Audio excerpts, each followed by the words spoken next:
السلام عليكم متابعين مصر زمان. كلامنا النهاردة في الفيديو عن الملك فاروق وآلة البيانولا.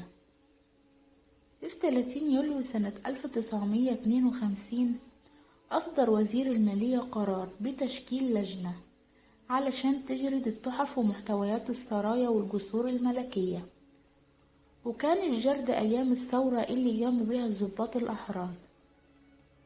ومن خلال ذلك الإجراء اكتشفت اللجنة العالم والحياة اللي عاش فيها الملك فاروق حياته في فترة الحكم لمدة 16 سنة، وهم مستمرين في جرد الممتلكات الملكية.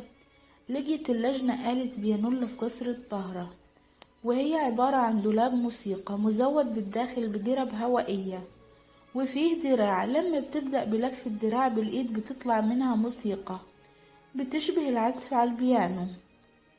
لجان الجرد اندهشوا وتعجبوا لما لقيوا البيانولا، وفضلوا يدوروا ويسألوا عايزين يعرفوا ايه سر البيانولا الموجودة في القصر. الملك فاروق كان بيعيش على طريقة الفجرة، وسألوا الشماشيرجي الخاص بالملك فاروق محمد إدريس، قال لهم ان الملك فاروق كان بيلبس بدلة مقطعة وفيها رقع كتير وكمان برنيطة، والبدلة كانت متهالكة وقديمة الطراز، ويحضر بناته الأميرات فريال وفوزية وفادية إلى الحديقة ويفضل يعزف عليها قدامهم.